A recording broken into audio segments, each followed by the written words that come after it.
Magandang umaga po sa inyong lahat. Thank you very much for joining us this morning.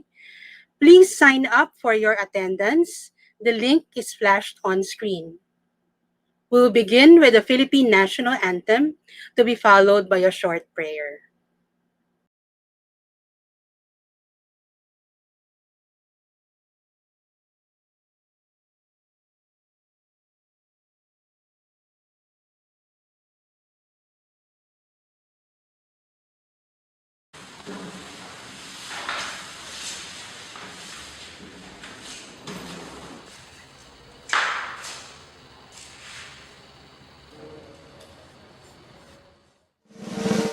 Mga kababayan, ang pambansang awit ng Pilipinas.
Let us pray.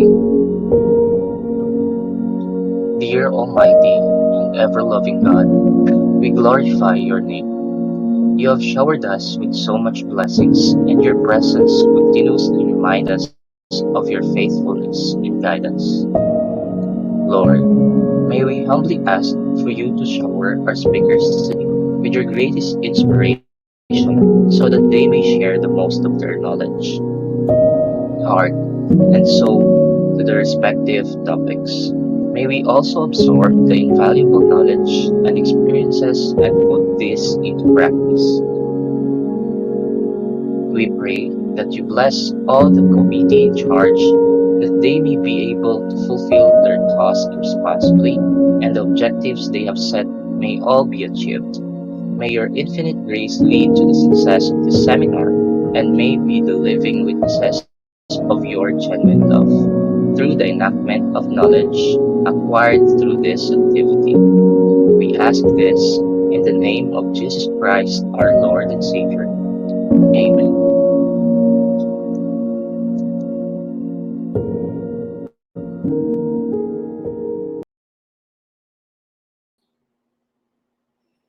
To the esteemed educators and everyone who are tuning in with us this morning on Facebook and YouTube, welcome to the webinar on Reintroducing Essential and Valuable Applications on Mathplus Resources in Upscaling Least Mastered Competencies in Mathematics for K-12.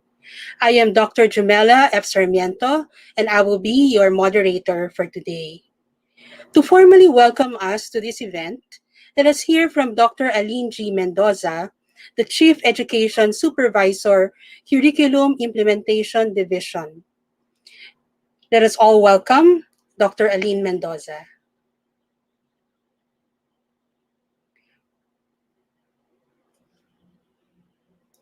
Okay, so I think Dr. Aline is not yet here right now. So let me begin by introducing the Mathplus apps and also introduce the project team from Ateneo, the Manila University, and the University of Southern Mindanao. We will just come back again for the welcome remarks from Dr. Aline Mendoza.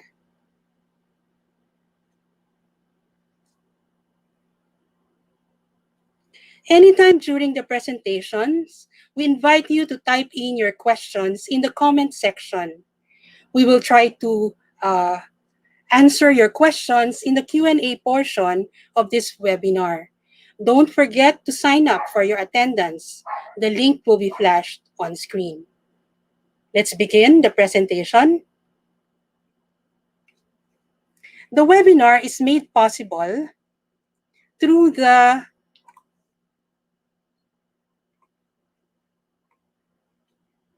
webinar is made possible uh, through our projects entitled Technology Innovations for Mathematical Reasoning, Statistical Thinking and Assessment, and the Mathematical Resources for Distance Learning utilizing community LTE networks and TV frequencies by the Mathplus team, funded by the Department of Science and Technology, Philippine Council for Industry, Energy and Emerging Technology, Research and Development, or DOST PSHERT, and implemented by Ateneo de Manila University in coordination with University of Southern Mindanao. And we are also grateful to the DepEd Schools Division of Mandaluyong City, headed by Dr. Romela M. Cruz, the School Division Superintendent, Dr. Aline G. Mendoza, Mr. Restituto Rodelas, the Education Program Supervisor in Mathematics, and Mr. Reynaldo C. Collado. Thank you very much for your technical assistance. We are also thankful to the SDO Marikina, headed by Dr. Cheryl Gayola, the Schools Division Superintendent, and Dr. Elisa O. Cerveza, the Chief Curriculum Implementation Division, and OIC Assistant School Division Superintendent. And lastly, we are thankful to SDO Paranaque City, headed by Dr. Evangeline P. Ladines, the Schools Division Superintendent, Dr. Bernardo Noble Mascarina, the Chief of the Curriculum Implementation Division of Paranaque, and Ms. Emma Cunanan, the Education Program Supervisor in Mathematics. Thank you very much to this school division offices for co-organizing this webinar. And shout out to all teachers from these three school divisions. Now, allow me to introduce the current team members who make up the project. We first have our project team leader, Dr. Luis Antoinette N. de las Peñas. She's a professor of mathematics from Ateneo Mathematics Department and is also currently the Associate Dean of Research and Creative Work in the Ateneo Loyola Schools. She's column editor of the Math Tourist for the journal Mathematical Intelligencer. Next, we have Dr. Maria Alva Aberin, who is an associate professor of the Ateneo Mathematics Department. She's a board member of the Philippine Council of Mathematics Teachers Educators. She's an associate professor from the math department. With her is Mr. Len Patrick Garces, currently a PhD math candidate of University of South Australia and a former lecturer of the Ateneo Mathematics and Economics Department. Next, we have Dr. Agnes Garciano, who is an associate professor in the Ateneo Mathematics Department. And yours truly, Jumela Sarmiento, also an associate professor from the Mathematics Department of Ateneo de Manila University. Following me is Dr. Mark Tolentino, an associate professor in the Math Department also of Ateneo. And lastly, we have Dr. Debbie Marie Versosa, a former member of the Ateneo Math Department and currently an associate professor at the University of Southern Mindanao. She's currently the president of the Philippine Council of the Mathematics Teachers Educators, or MathTED Incorporated. And finally, we have our project team members, Earl John C. Senahon, a BS Mathematics student from Ateneo de Manila University, and Kyle Aiden A. Gatud, a BS Applied Mathematics Master in Data Science student. So these are the members of the project team of the Mathplus. Now, we want you to visit our website and follow us on social media for more updates about the Mathplus Resources. So, thank you very much. So that's our project team. And uh, may I now call on Dr. Luis Antoinette N. de las Peñas to give us an introduction on the use of Mathplus apps in upscaling least mastered competencies in mathematics. Dr. Maria Luis Antoinette de las Peñas. Hello, good morning to you, Dr. Jumela Sarmento, and good day to all the teachers out there tuning in. On behalf of our research team at the Mathplus Resources Laboratory, based at the Department of Mathematics, Ateneo de Manila University, welcome. I hope all of you are doing all right and are staying safe. I am sure that all of you are looking forward to another school year in the next weeks. I am not sure if some of you have joined us in our previous webinar last year where we first introduced our Math Plus apps. In today's webinar, slides please, we will be bringing to you a new set of Math Plus apps as well as new material that we hope you will find useful in your teaching in this coming school year. So let me just bring my slides to the screen.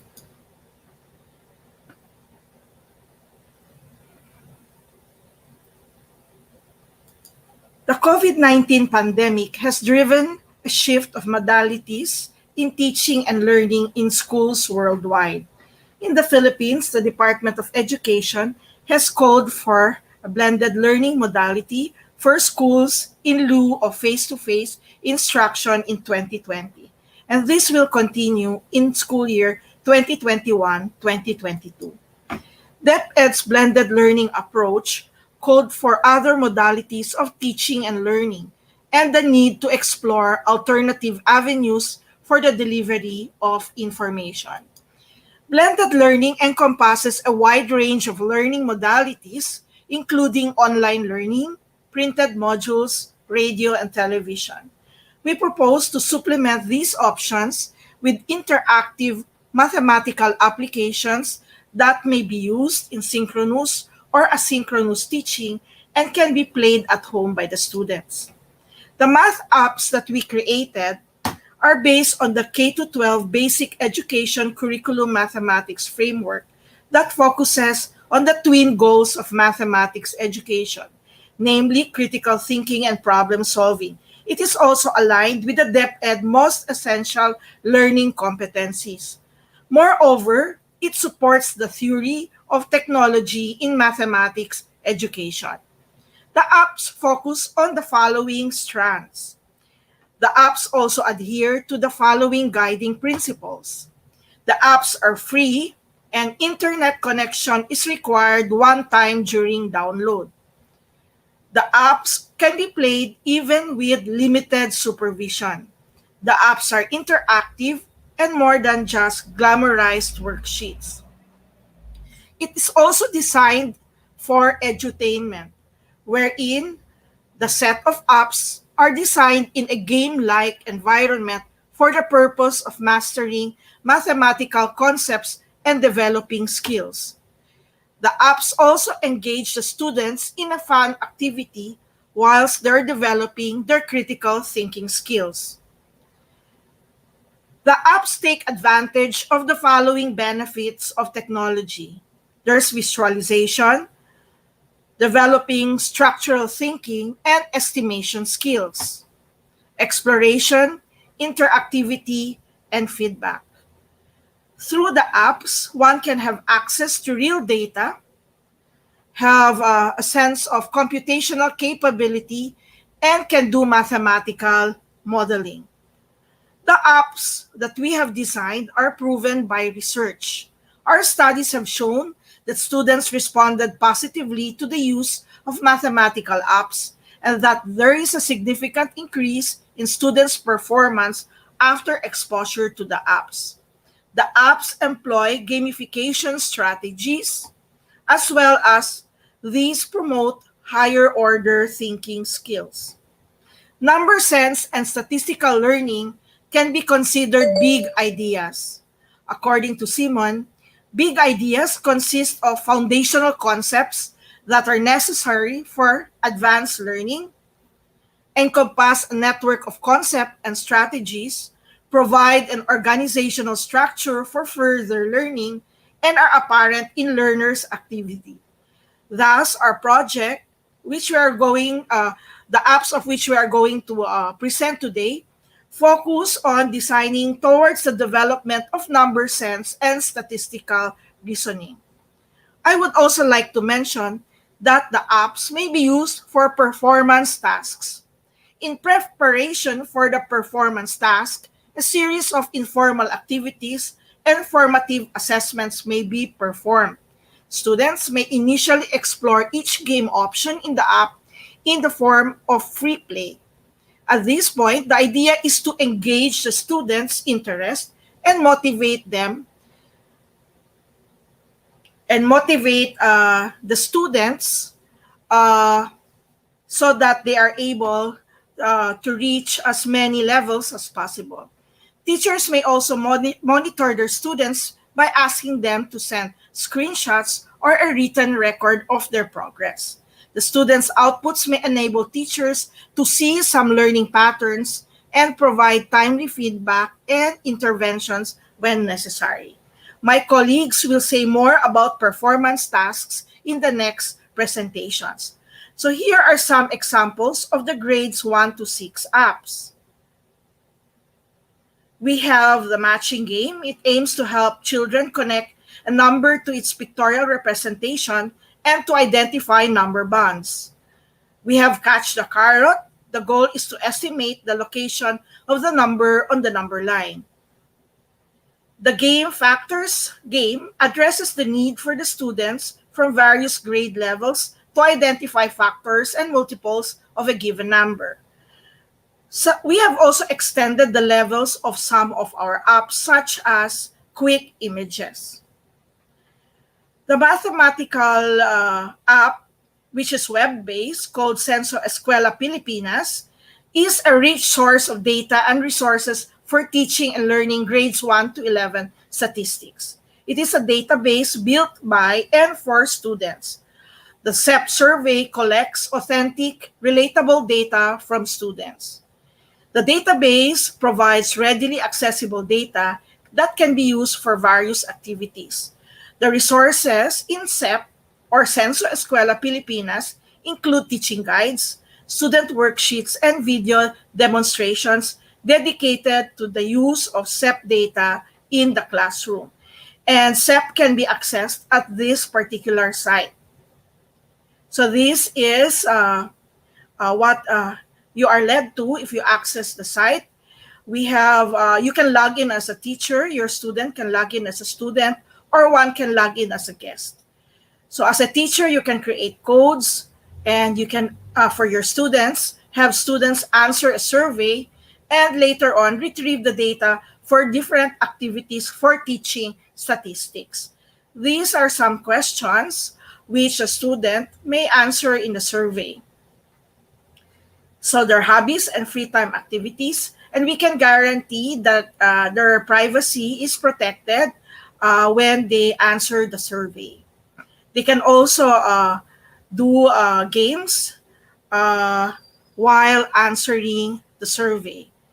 So here is a screenshot of a teaching guide, structure, and student worksheet, and the particular title of the lesson. And you can see this from our website.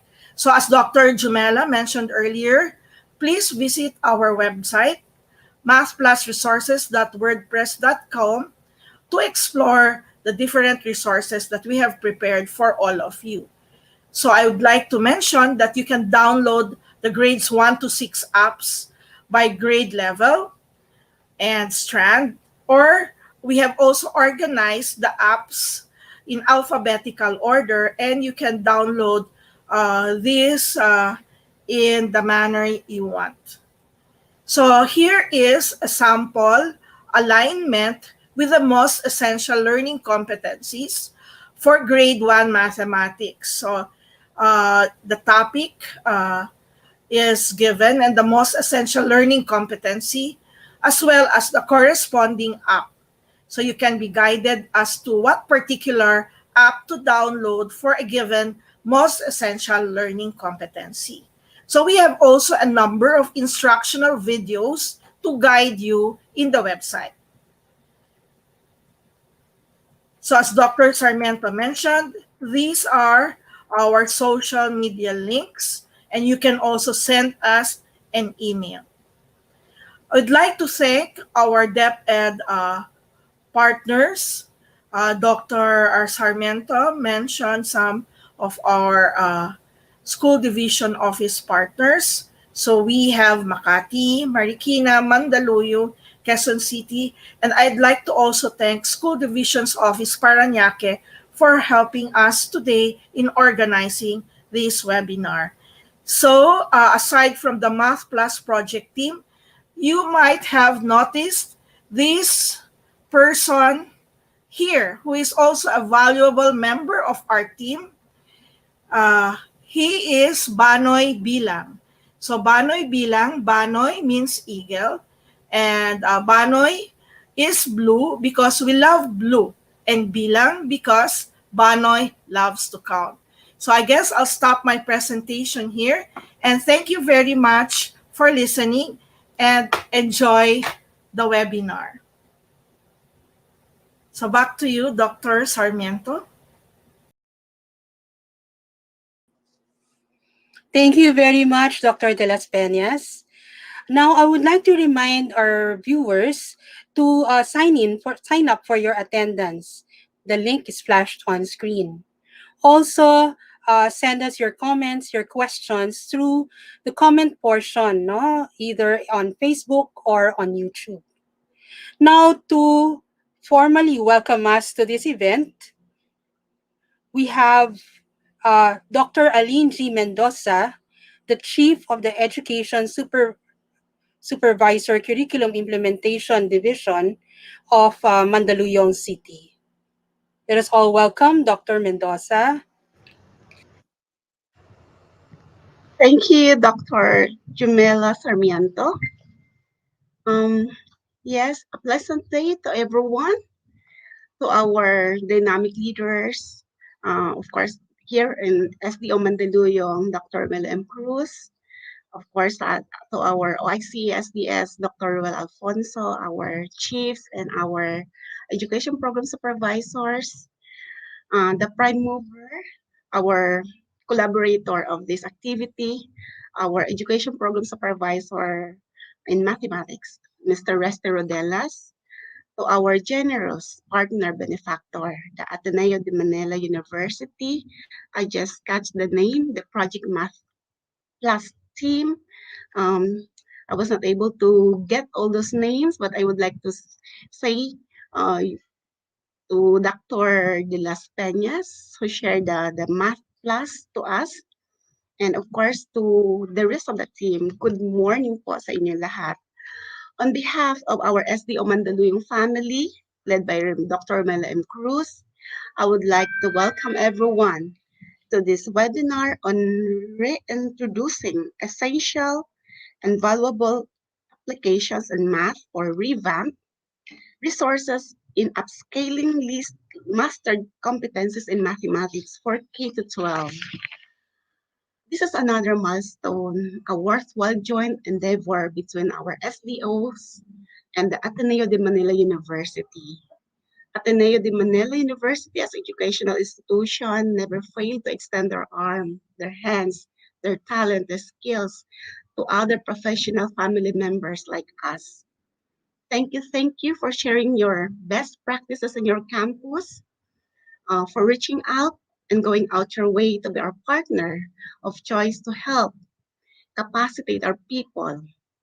And it's very heartwarming knowing we are not alone in this country, building and capacitating our builders, our teachers, to produce Filipinos who are who will build our nation. Thank you so much for taking your precious time and spending it with us productively. We believe that these essential and valuable applications in Mathplus Revamp resources will contribute positive impact to our problems and least learned competencies in math. Teaching learning interactively in math like a game-like environment with these innovations in Math Plus, and I see those LMS, yung learning platforms, the video being shared to us. Thank you so much. It will help us a lot. Um, this Math Plus application will certainly make our learners a willing achiever in math this time. An author of the book Wanted Backbencher and Last Ranker, Miss Kavita Bukta Ghosh, said, competent teachers do not challenge students to achieve, they challenge themselves to create such learning environment where every student is a willing achiever. You are just doing that. You are creating a learning environment when we can have our willing achiever in math specifically be able to have. Through the sharing webinar, you may find excitement for a newfound knowledge and skills to be shared to our learners and make each learner a willing achiever. Enjoy learning, everyone. And thank you again, Sir Resty, for having this collaboration to our partner, the Ateneo, the Math Plus team. Of course, thank you, Sir Rodelas. Thank you to all the participants taking their time to have this opportunity to learn more. And to our benefactor, thank you so much. Good day, everyone. Thank you very much, Dr. Mendoza. Now we begin a series of talks on grades 1 to 6 apps. So the first one is using Mathplus apps to learn grade school MELCs. And it will be given by Dr. Debbie Marie B. Bersosa from University of Southern Mindanao. Hello, Debbie. Are you here? Hello, Debbie. Good morning. Please unmute yourself. Good morning. Yeah. I will be discussing the apps for grades 1 to 6. And I prepared a video for it so we can play it.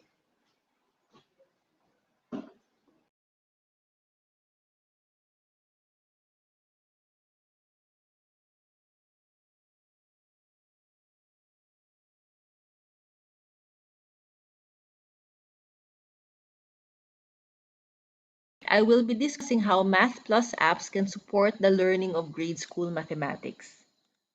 Most likely, what's on your mind or yung iniintindi nyo ngayon ay ang mga MELCs. Kasi ito nga ang inaasahan na maituro natin sa ating mga estudyante. Kaya't marapat lang natutukan natin ngayong araw na ito ang MELC. Pero bukod dito, gusto ko ring idiin na may iba pang mahahalagang bagay bukod sa MELCs. Minsan kasi napapako tayo kung ano lang ang nakasulat sa MELC. Hindi tuloy natin napapansin na sa ilalim pala ng mga MELC, may mga konseptong dapat unawain. These are the foundational concepts in mathematics, and if children learn them, they will be better able to achieve the expected outcomes as stated in the MELC. So in the end, we're still trying to achieve or attain the MELCs, but we also want to focus on the foundational concepts so that we can enable the students to attain the MELC. As was discussed earlier, our project develops several apps for mathematical learning. Papasadahan ko ang ilan sa mga ito kasabay sa pag-ugnay ko ng app sa mga nakasaad sa MELC at pati na rin sa mahahalagang konsepto sa grade school. To summarize, the grades 1 to 6 app that our team designed aimed to address the MELCs, of course, and address the foundational concepts in grade school mathematics. The apps are also aimed to promote critical thinking and problem solving. These are actually the twin goals of mathematics education as stated by the DepEd. Dito rin papasok ang HOTS or higher order thinking skills. And finally, the apps were designed so that they can be played in a game-like environment. In order to experience how the apps will be used by your learners, I urge you to participate in this presentation. The apps are like puzzles. Answering them will make you think. And the expectation is by playing the apps, your learners will learn some of the most important concepts in grade school. Kaya mamaya, habang mag-demo ako ng mga app, subukan nyo rin sumagot. The thinking that you will do will mirror the thinking that will be done by your students. So now, I hope you're ready to think and play. I will discuss some learning trajectories or learning paths in grade school mathematics. Maybe some of you are just teaching one grade level, or some of you are teaching many grade levels. The thing is, the topics build up on each other. So that's the good thing about the curriculum. Each year, we try to deepen the understanding of the students. For example, this is one learning trajectory. From grades 1 to 4, the focus is on visualizing numbers. And as you can see here on the screen, tingnan ninyo anong pinagkaiba ng grade 1 sa grade 2. Okay? How is the curriculum building up the understanding? Look at them. They're all very similar. But the difference is that the range of numbers is getting larger. So here we start with 0 to 100, naging 1,000, and until 100,000. Diba? So we are building up. Ayan. So maganda rin makita natin yung learning path in this way, no? Anong nangyayari habang ang bata umuusad sa kanyang pag-aaral. When the child reaches grade 4, this is now extended to decimal. So earlier we had whole numbers, now we have decimals.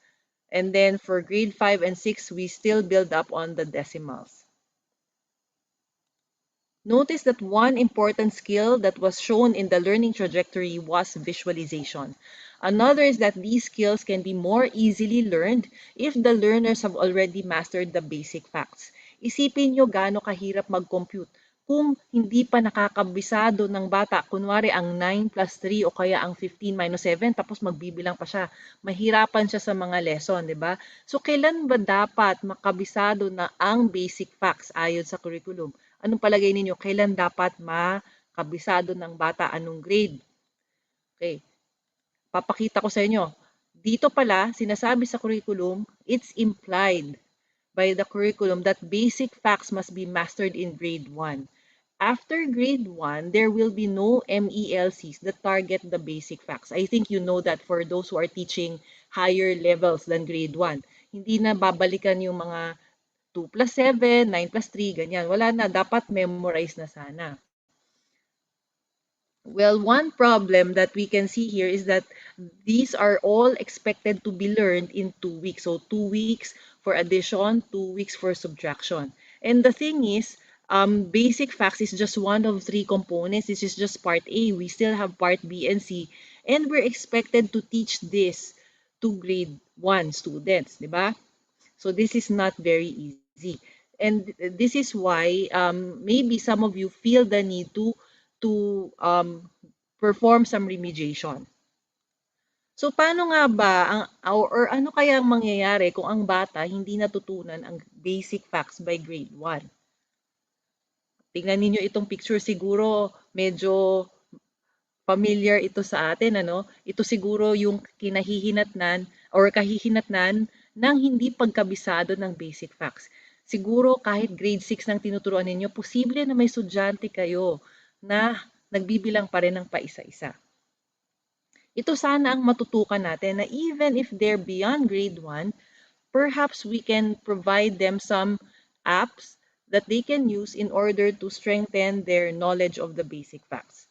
In fact, from research, we know that some of the visual supports that I will show you later are indeed helpful to children, not just for grade 1, but also for higher years, higher grade levels who need to master the basic facts.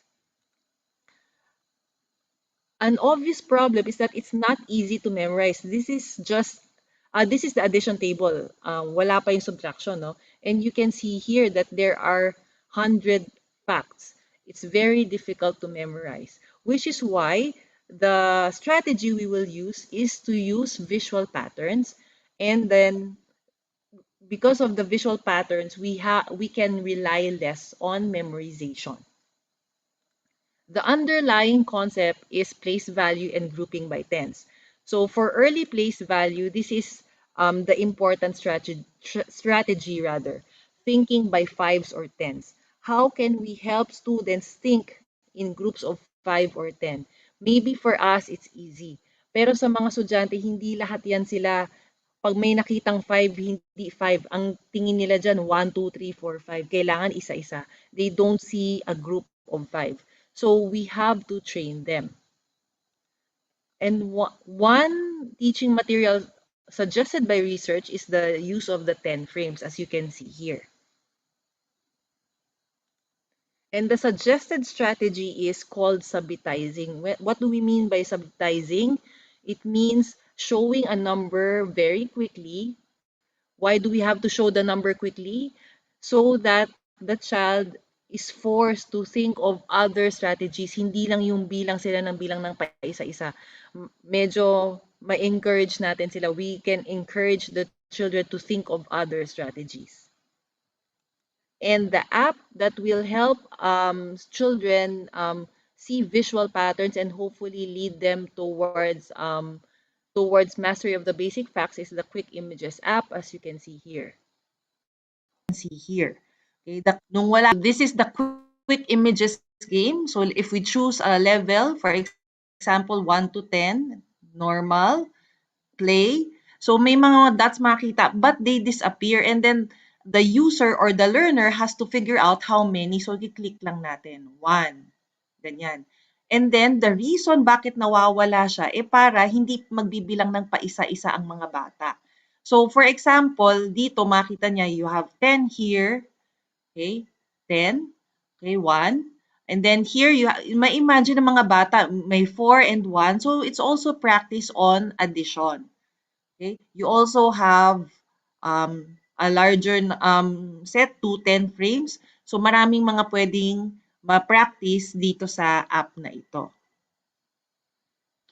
So again, the reason why in quick images the dots disappear quickly is para hindi laging nagbibilang ng paisa-isa, and children are helped to form their own strategies. Katulad dito sa picture na ito, when they see this, hopefully they form the strategy na yung 18 pala is 20 minus 2, di ba? May kulang na dalawa, or 10 plus 8. So this is how we help them add or subtract.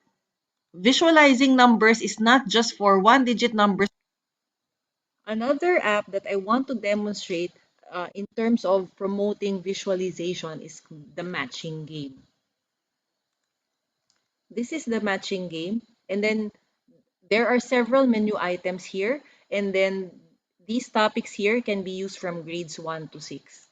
So for example, for whole numbers, we can match the number with the picture. Then this is the example. This is like a memory game. So for example, you have 10 and 10 there. So we're getting pairs. And then you can see here that the 10th frame is still present. The reason is we want to help the students focus on grouping by 5s and 10s. So ayan. Then there is a timer here so that we can give an extra challenge. You can have an option also not to put the timer. Ayan. You can explore further, like there are other topics such as target sum. So here the target sum is 10. So earlier we were matching the number with the picture. Now we are forming pairs whose total is 10. So for example, ito 9, tsaka 1. 9 and 1, that's 10. So this also helps children think of 10 as a group. So yun pa rin ang focus, 5 and 5, 9 and 1.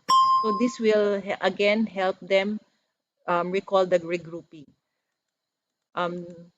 You have here the same thing but with more abstraction. These are just numbers, 8 and 2. What happens when you make a mistake? Kaya yun din yung merong feedback dito. No? Kunwari 7 and 1, mali yun. You have a sound to signal that there's something that's wrong. So you can get the correct answer. You can also use this for fractions, visualization of fractions. So for grade 1, you only have 1/2 and 1/4. So that's what you will see, only 1/2 and 1/4. But for higher years, you can have denominators 2, 3, 4, 6, or 12 and below. So this is what that looks like. Tapos pwede nyo gawing 20 cards kung gusto nyo. So ganito, match the fraction with the number. So halimbawa, ito 1/2. This is 1/2. So this again helps with the visualization, 1/1, so on. The same can be done for decimals. So decimals, we have 0 to 1. Okay, match number with picture. There you have 0.75 or 75 hundredths, and then you will look for the picture. So ito medyo meron pa tayong example na ma-visualize nila yung decimals. Yan.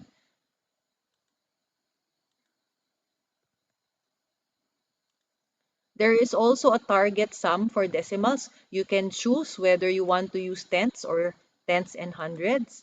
So for tenths, then you use all the pictures here relate to tenths. So in other words, if you use numbers using tenths, so all of them look like this. But if you use tenths or hundreds, so we have something like this. What pairs of numbers add up to 1? So, for example, 97 hundredths and anong partner niya? 0.03, you have a target sum of 1. So now that I've been discussing about visualization, this is again another visual tool. This is now for grade 6. So you can see here we went through whole numbers, fractions, decimals. We also have something for integers. This is algeops. So in the most basic level of algeops, we can choose integers. And then if we play, then there is a number here, -6. The aim is to create this picture, red balloon. Pero pag nag-plus tayo ng nag-plus, parang nagiging green lang siya. So actually, by experimentation, we try this with young children. Nagulat sila kasi normally they just add, tapos minus. Then they stop there kasi wala silang notion of negative. Tapos bigla na lang, sometimes accidentally they press this, makita nila, oh, may red, ganyan. And then they sort of understand the what happens, no, you have from positive, when you subtract, you eventually get to negative numbers. So when you finally get 6 of these 6 red balloons, you are shown a number line. Move the bar to the correct number. Of course, initially pwedeng may magkamali yung mga bata, but there's feedback sound katulad ng mga ibang apps. But if you're correct, you submit the answer, then you have this one, and then you can return. Of course, later on, we don't want the students to just be stuck dun sa pictures. Dapat matuto rin sila nung numerals. So there is also an option for numerals. If you play that, o kunwari ito 4, then you just click until you get the same numeral 4, then same thing. So nako-connect din natin sa number line. Ayan siya. Okay. Since I'm already with this app, I might as well also discuss with you yung addition and subtraction. Meron din kasi ditong addition and subtraction of integers. So there is also an option for pictures for more concrete, and then numerals for more abstract. So bahala na kayo kung anong gusto nyong gamitin. So kunwari dito muna tayo sa pictures. So here you have -2 plus 5. So we just create that set here. You have -2 plus 5. So again, yung mga bata, yung mga hindi pa marunong sa umpisa, they can learn this by experimentation probably. So we have here -2 and then 5. Okay, kulang pa isa. What happens? Yan, nagka-cancel, di ba? So we can see here a visualization of the cancellation. And then what happens when you add -2 and 5? You still have 3 green balloons here. So you move that to the correct answer, and then you have that sound. So again, you can have an option for pictures, but you can also use this for polynomials. binomials, but this is already for high school. At least you know the features of these algeops. Ayan siya. As a recap, the apps that I showed you, they target demonstration of other grades 1 to 6 apps. So another learning trajectory or learning path relates to comparison of numbers. So for example, here in grade 1, you see compares numbers up to 100. When the child reaches grade 2, ganun pa rin, but up to 1,000. Grade 3, up to 10,000. Grade 4, up to 100,000. So you see here the learning path, very clear. For grade 4, you also have comparison of decimals, which is also repeated in grade 5. And then grade 6, you now have integers. So all of these from grades 1 to 6, you see there is an underlying theme of comparison. At the same time, you also have comparison for fractions. For grade 1, it's very basic. There's no comparison yet, but it will build up to that later on. So sa grade 1, 1/2 and 1/4 lang. Pagdating sa grade 2, medyo marami-rami na yung fractions. So aside from visualization, you also have comparison. Compares using relation symbol, compare similar fractions, arranges them on the number line. So you see here the learning path. Grade 3, you still have the same thing. You can see here represents and compares. Grade 4, arranges real number. Actually, na-skip siya sa grade 4, 5, 6, pero babalikan siya sa grade 7. And then you see here that across several grades, you have comparisons. Ayan. We have comparisons of whole numbers, comparisons of fractions, comparison of decimals, and then in grade 7, comparison of real numbers. One way we can address that MELC is through the ordering game. So let's start with the ordering game for whole numbers. So this is the interface. You roll the die. You see here two numbers, 51 or 15. So sa umpisa, yung mga bata, siguro mag-ano lang sila mag-experiment sa nila ilalagay. Kunwari, ilagay nyo yung 51 dyan. Roll the die, 14. Kung ilagay nyo yung 14 dito, okay, there is a message incorrect order. So this signals that we have to arrange the numbers from lowest to highest. So we can put it somewhere here. Ayan. Tapos, if you roll the die again, you have 16. Okay, 16 or 61. Let's say you put 16 here. Okay. 52. Okay. Hindi naman pwede dito, kaya dito natin ilagay. Okay. 23. Ito na ngayon ang problema. We cannot put 23 anywhere. Diba? You cannot put it here. Yan. That's why we need a strategy. Hindi pwedeng bara-bara lang maglagay tayo. So, 32 wala rin. So, dahil wala na yan, we have to roll again. Okay, 25 walang paglalagyan. Makikita nyo dito, meron ditong chances left. So, you still have 13 rolls. Kung hindi natin mabuo ito in 13 rolls, we don't win the game. So, tingnan natin kung may malalagay tayo. 11, pwede. Yan. 15, 51, 33. Okay? I hope you're thinking with me. Tingnan niyo kung may mapaglalagyan ba tayo nitong mga numbers. 34, meron ba? 43, wala pa rin. Kailangan natin higher than 52. Wala pa rin. O ito, higher than 52. 53. Okay. 55, o pwede. 55. We have 4 more chances left. Okay. 64, pwede. So we have 1 more. Wala na. Okay. So wala na. So, ibig sabihin nito, hindi natin na-achieve yung goal natin. Bakit kaya tayo hindi nanalo? Ang isang reason yan, the only possible numbers here are 11 for a die, no? 11 to 66. Hindi natin dapat nilagay dito yung 51 sa gitna kasi medyo mag-aalanganin, di ba? So this also teaches some sort of probability ideas that we cannot put 51 here kasi malabo na, maliit na yung chance na mabuo mo pa yung dito sa kanan. Although dito nabuo natin because there are several chances. Pero pag ginawa natin katulad nito, challenging, 11 to 66, sige, subukan natin laruin ha. Please try to think with me. Okay.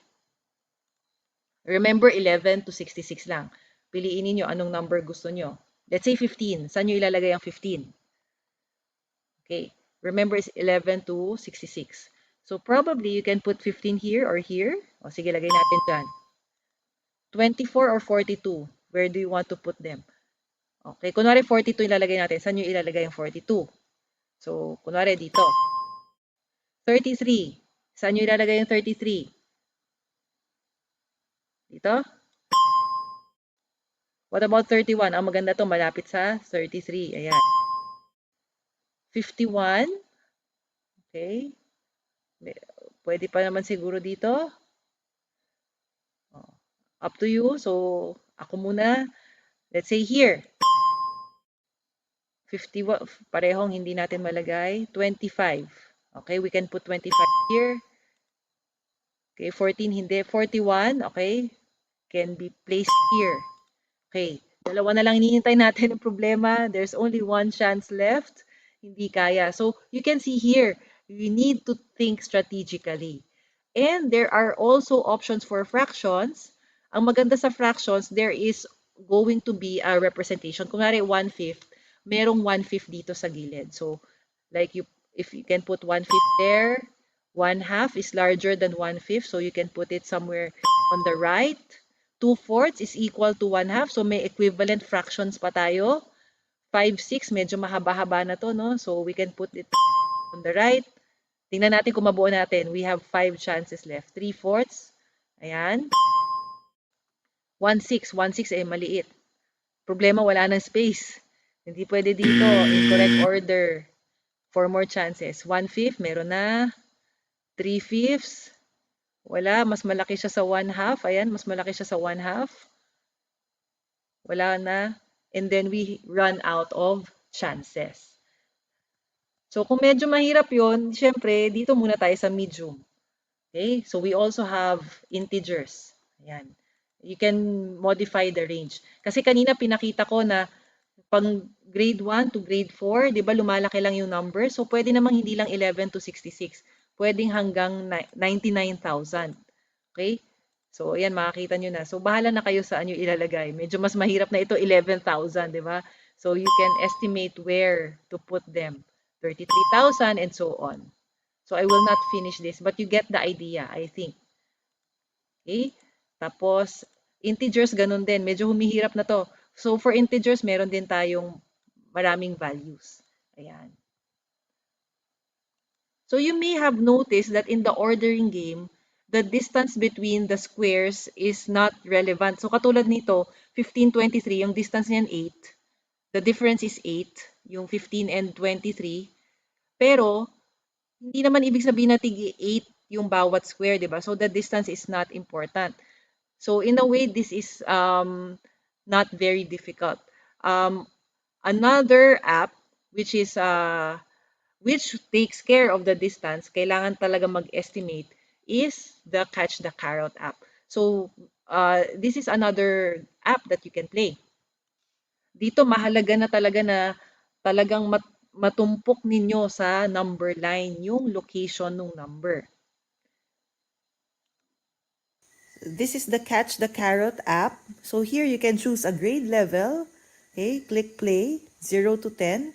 Okay, so you see here a number line, tapos iisipin natin saan dito sa number line mahuhulog ang 2.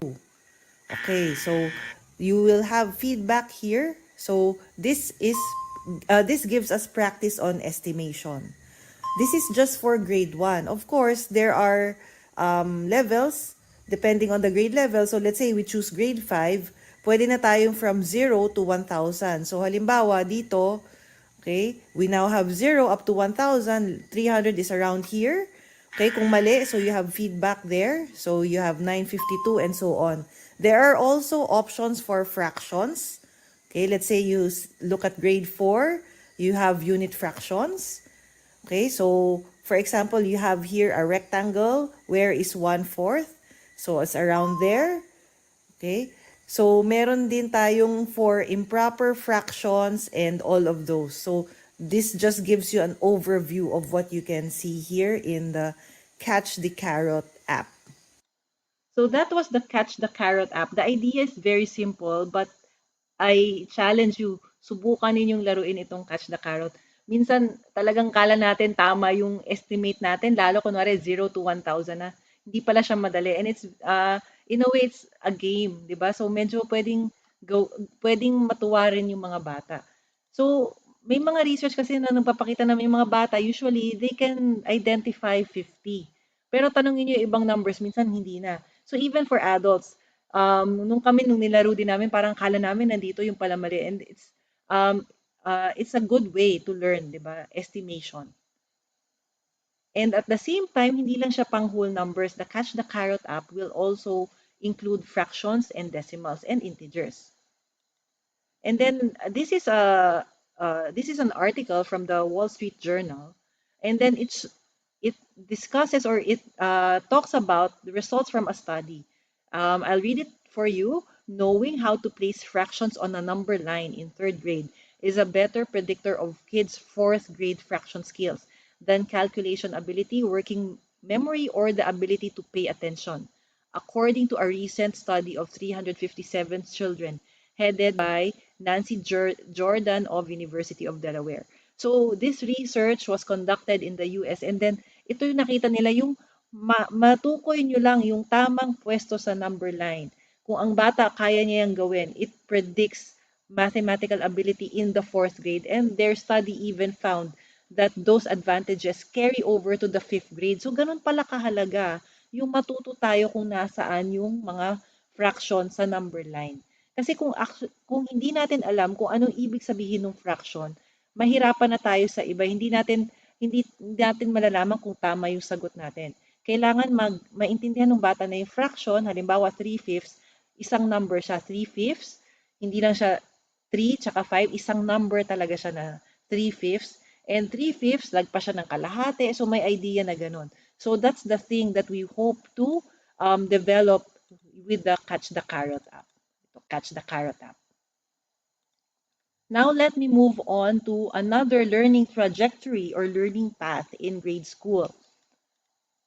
So here for grade 1, you have visualizes and gives the place value and value of a digit in 1 and 2-digit numbers. In grade 2, you have 3-digit numbers. Grade 3, 4 to 5-digit numbers. So I think you see where I'm getting at. Diba? Lumalaki lang yung numbers, but they're all about place value. Okay, for grade 5, gives the place value, dito naman decimals na, through 10,000s.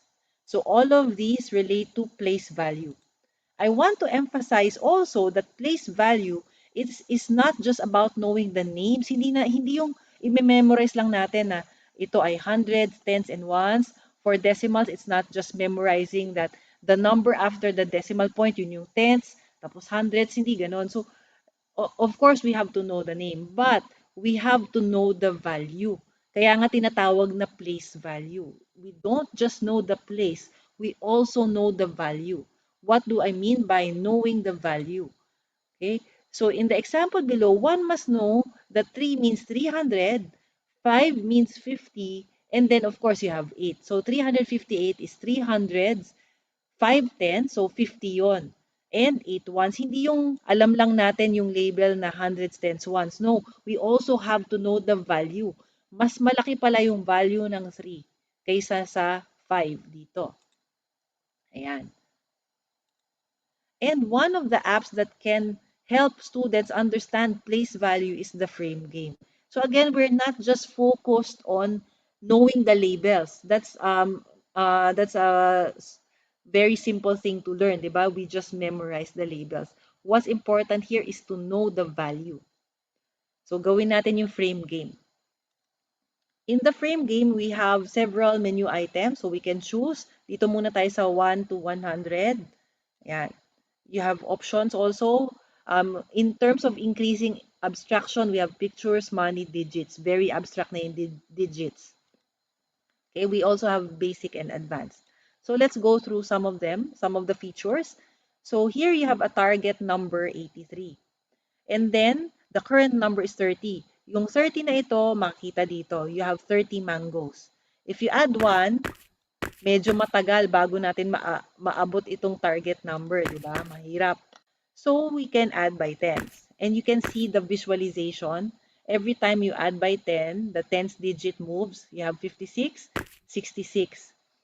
Okay, 76, o 86, lumagpas na, so we can subtract. Yan. In the more advanced level, you now have number of moves left. So, we cannot make any extra steps. Katulad ng kanina, nag plus 1 na hindi naman kailangan. Dapat wala nang ganon dito sa advanced. So, subukan natin na. The current number is 93. Okay, kayo muna mag-isip. If the current number is 93, what should I press in order to reach 30? Okay, ilang beses ako mag-minus 10? Sige. So, let's see ha. Minus 10, 10, okay, 63, 53, 43, 33. We still have 3 moves left. So you have 1, 2, 3. And then we win. Okay. If we don't reach the number of moves left, we have another chance. Okay. Kapag dating sa money, okay, iba na yung representation. We have money. Gawin natin 1 to 1,000. So let's say here you have the target number 657. We have 822 represented here. Ang maganda rin dito, makita yung regrouping. Di ba? Regrouping is also part of the curriculum. So if you add 10, nawawala na dito, nadadagdagan dito. Doon muna tayo sa basic. Okay, so we can see. So yan, 406, 541, we can add 100. Okay, so that's what how the app will represent the amounts. So you can see here the value is important. Add 100, di naging 506 na. Add 10, 516, 526, 36, and then we can add 4. For larger numbers, for higher year levels, digits na lang ang meron. So this is now more abstract. Medyo mahirap na ito. The target number is 1 million something from here. So ano yung ima-minus natin? Sige. Pero ang gawin natin, gawa tayo ng advanced. So tingnan natin na what kind of thinking will our students make when they play the app. Please try this. Okay, so I'll give you time to think. What should I press?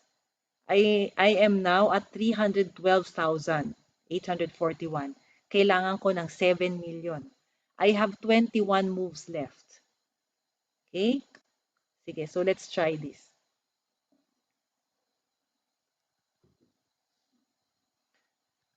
So if I have 21 moves left, siguro yung tigwa 1 million muna. 2 million, 3 million, 4 million, 5 million, 6 million. Okay. Mag plus 1 million ba tayo? Okay, subukan natin. Plus 1 million. Okay, 7,312,000. What should I do now? 7 million. Okay, I have 14 moves left. 7 million. Let's add 100,000. Okay, 412,000. Okay, anong gagawin natin? Add ba tayo 100,000? Or ano? Subukan natin. Kunwari, mag-add kayo ng 100,000, di 512,000, we now have to subtract. Okay. 512,000, let's subtract 10,000, 502, 492. Okay, lumalapit na tayo, 492,841. Okay, what should I do next?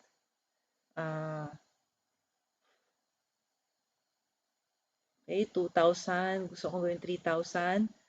Okay, tingnan natin kung ano, this is not easy. But this will, that's why I said earlier, this will promote higher order thinking. If we add 1,000, then you have 3,841 for the last 4 digits. Okay, sumobra na, mag-minus tayo. 700, 600, 500, 400. Okay, 41. 341. Okay, okay, isip tayo. We have 4 moves left. Kaya ba to? Hindi ako pwede mag-plus 1 kasi 6 yun. Para maka-47, I only have 4 moves. Is this possible? Ayan. Maybe if I try this, 51 minus 1 minus 1. Hala, hindi umabot. There is a shorter way. That's why, ito maganda dito sa app na to, you can try again using the same number. So, hindi na natin gagawin, no? But you can see the thinking involved. This is not easy, but at the same time, it develops, critical thinking. Another learning trajectory has something to do with addition and subtraction, but I'm only showing you here the addition part. So you have visualizes and adds. So you can see here the addition from grades 1 onwards to grade 5, meron na rin addition of decimal. So for that, we have an app also for addition and subtraction. And this is the grid game. Itong grid game, hindi ko na tatagalan kasi halos pareho siya doon sa frame game. But this includes more numbers, not just whole numbers. You have decimals and integers. So this is how it looks like. The idea is the same or similar. You have the target number, 78.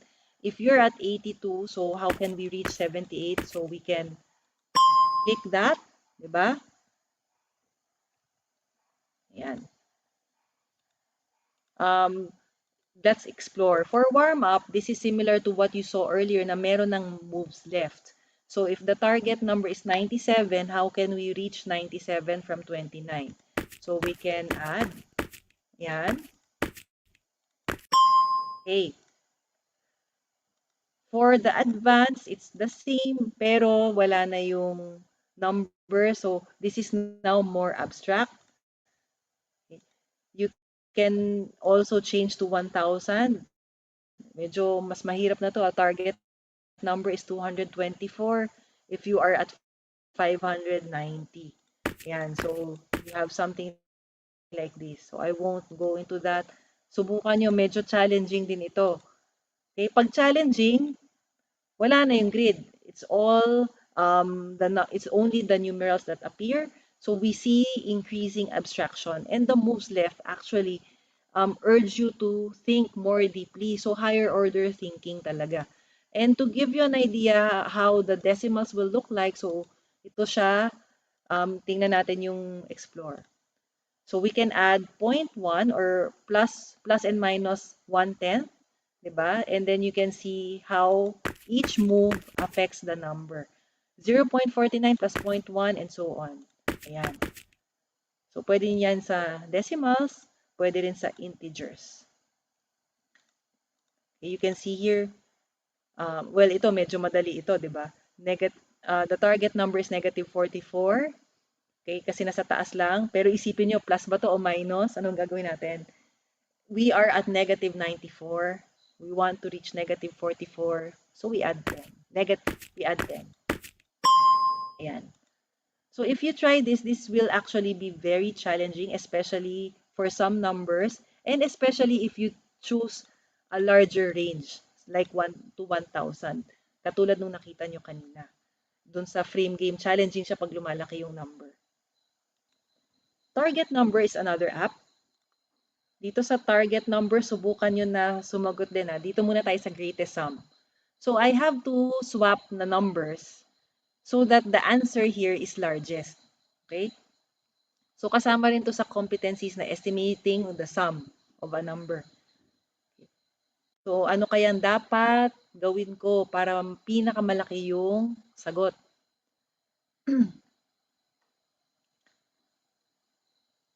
Sige, maybe some of you realize that the strategy is yung hundreds dapat malaki, di ba? So pwede natin i-swap yan. Okay? Is this the correct answer? Okay, if you submit, there is feedback. Okay, kasi pwede pang palakihin. Meron kasing 2 dito, kung yung 2 nilagay natin dyan, mas malaki. Yan. Okay. So you can also play with others. This is very challenging, yung least difference sa kanilang apat. Subukan natin to ha. Anong gagawin natin para magkaroon ng pinakamaliit na difference? What numbers will result in the least difference? Sige. Maybe you can think pinakamaliit yung sagot pag minus. Siguro, one strategy, pwede na yung gawing parehong 900 ito. Okay. Parehong 50. Tingnan natin. Okay, tama. Okay. Sometimes it takes, it's not that easy sometimes. So, paglaruan nyo to medyo challenging tong least difference. Okay, subukan natin to. 6. Gawin natin parehong 6 ito. And then, pagka ganitong nangyari, 675 minus 681, the app will also give feedback. Make the top number larger than the bottom number. Kasi wala pang negative kalimbawa dun sa grades 1 to 5, di ba? So if you do that, again, there is feedback. And then you can try again until you get the final answer. Again, this involves higher order thinking. Alright, so what numbers do you think can give a result of 6? Pag-isipan nga natin. Okay, naisip na ba natin paano makakuha ng 6? Okay, so we have this one. And then the last app that I will show you is this number puzzles, but I will not demonstrate anymore. Basically, you have here some number sentences with 1 or 2 unknowns, and then you choose the answer from the given. So yun na siya. So again, it builds up from whole numbers to integers, and then later on sa high school, actually meron din polynomials. So therefore, to summarize, I went through several learning trajectories. The first one was about visualizing numbers. And for that, we have quick images, matching game, and algebra. You can see that here. We also have comparing numbers. So that's ordering game and catch the carrot. We also talked about place value using the frame game. And of course, addition and subtraction using the grid game, algebra, target number, and number puzzle. So algebra I demonstrated earlier. Diba? Na pwede rin siya sa addition and subtraction. So please visit the Mathplus website soon. In fact, more apps are being developed. So wala pa masyado sa fraction operations, diba? So those are the apps that we are developing right now. So siguro pagdating ng second or third quarter, kung kailan nyo kailangan ng fractions, meron na ang apps na yon about fractions. And also area and perimeter. We are also developing apps for those. This is our website where all the apps can be available. Thank you so much.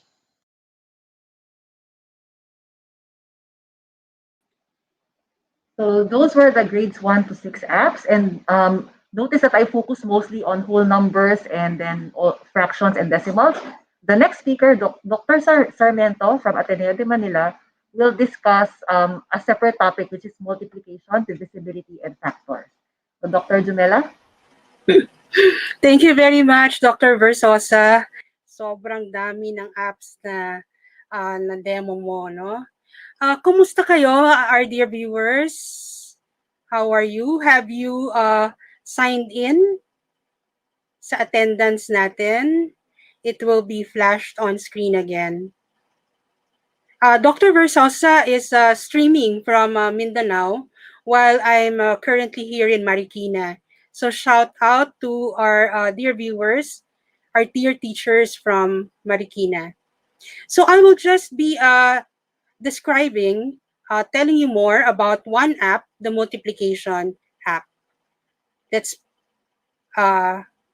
open the slides, please.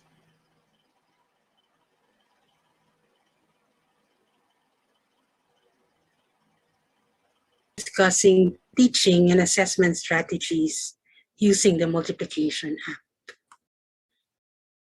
I'll discuss the following.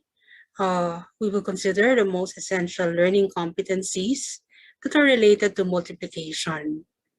Then I will walk you through the multiplication game and how we will use the app in teaching multiplication. And lastly, we will also discuss how to use the app for assessment. Multiplication appears in a number of most essential learning competencies in grades 1 to 4. Here, I list down the competencies related to multiplication by quarter. For example, in grade 2, quarter 2, a competency is that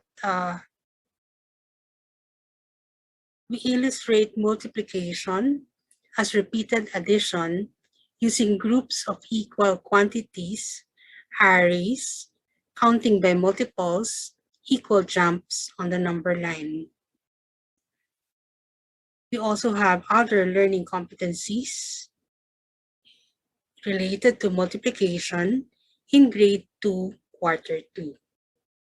And moreover, there are also most essential learning competencies in grade 3, quarter 2, such as visualizes multiplication of numbers 1 to 10 by 6, 7, 8, and 9. Also visualizes and states basic multiplication facts for numbers up to 10. And then also in grade 4, quarter 2, a learning competency is to identify the multiples of a given number up to 100. The multiplication game has been developed by the Mathplus team through the support of DOST Shirt and the University Research Council of Ateneo de Manila University. You can download the app through the website mathplusresources.wordpress.com. You can find it by clicking on the app download.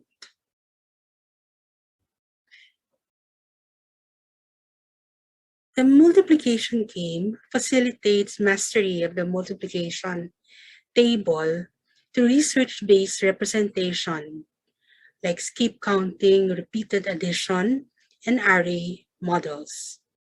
The sequence also follows the learning trajectory and official DepEd curriculum, which starts with multiples of 1, 2, 5, and 10 before the other multiples. You may download the app by clicking on the icon for Android devices and the icon for laptops and personal computer. The first menu in the multiplication game is choosing a character. Once they've chosen a character, the player may choose to be a beginner, advanced 1, advanced 2, or an expert player. Then, for example, if he or she chooses to be a beginner, there will be choices for the levels. Of course, they should begin with level 1.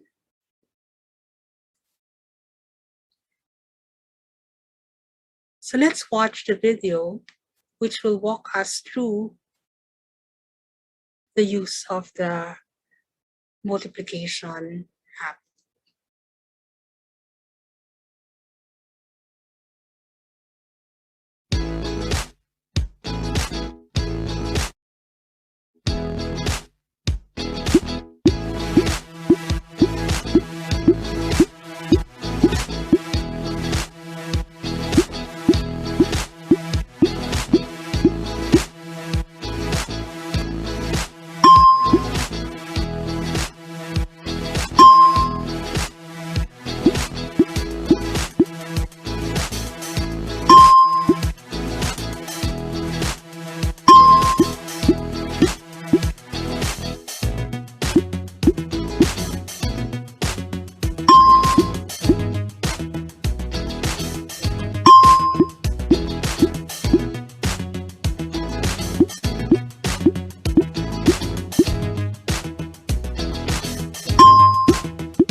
There are many ways to teach multiplication to our students. Making multiplication fun is a great way to motivate your students. Integrating technologies into learners' activities will keep them more engaged in practicing multiplication. The first strategy we will discuss here to multiply single-digit factor is skip counting. It is also the strategy used in grade 4, quarter 2, to identify the multiples of a given number up to 100, as in the module from DepEd. So we have the following exercises. Okay, we need to supply the missing multiples. Now, using the multiplication app, we can introduce counting, skip counting to younger students. Let them first play the beginner level 1, that is skip counting by twos. When they reach level 2, they can do skip countings by 5, and then level 3, skip counting by 10. Advanced 1 begins with skip counting by 3s, and then level 2 is skip counting by 4s, and so on.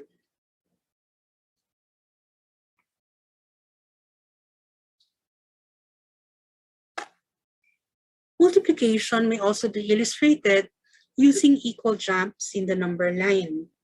The teacher may first illustrate writing multiplications that match the repeated jumps on the number line.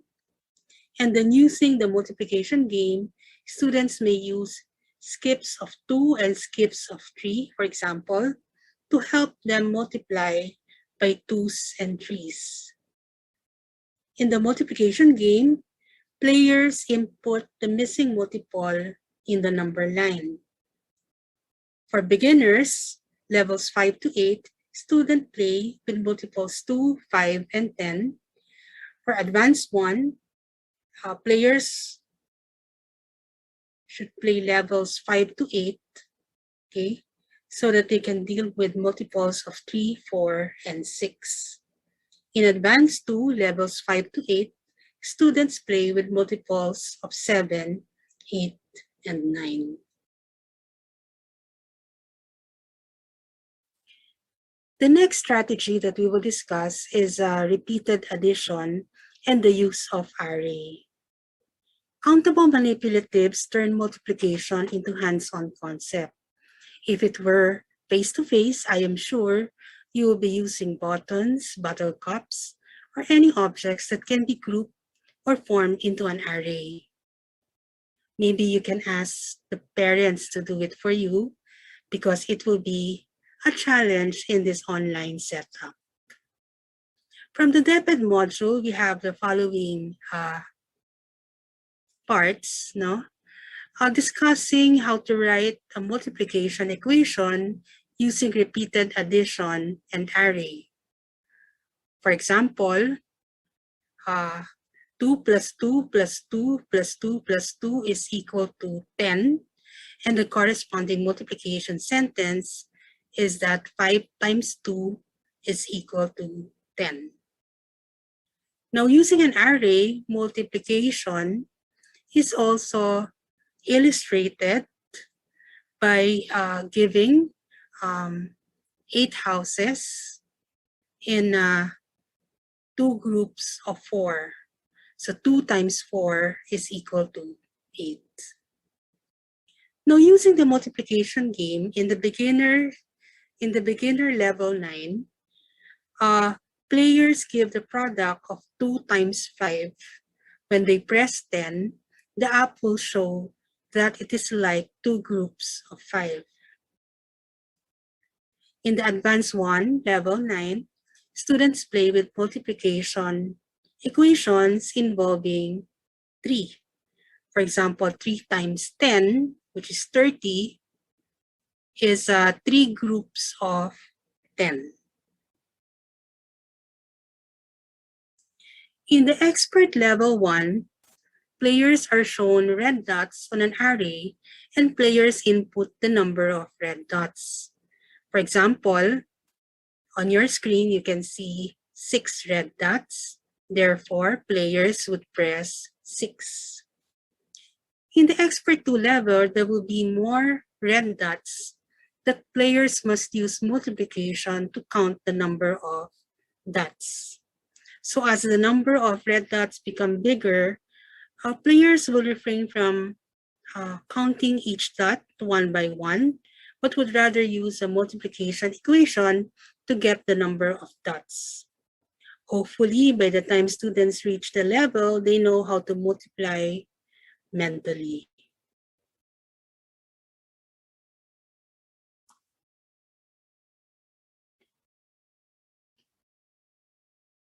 Another strategy that is very useful in teaching multiplication is highlighting the commutative property of multiplication.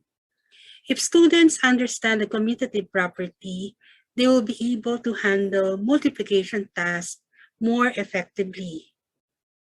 Using the DepEd module, students are introduced to the concept of commutativity. Now, this can be reinforced by playing the multiplication game. In beginner level 10, players input the product of 8 times 2, and the app will show that it is like 8 groups of 2. And then the players will realize that it's the same number as 2 groups of 8. In advanced level 10, students play with multiplication equations involving 3.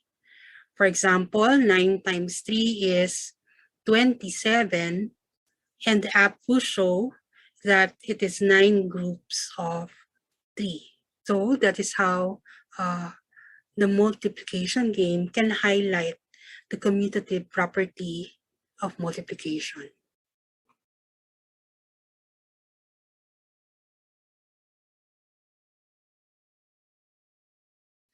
The multiplication app may be used as a formative assessment.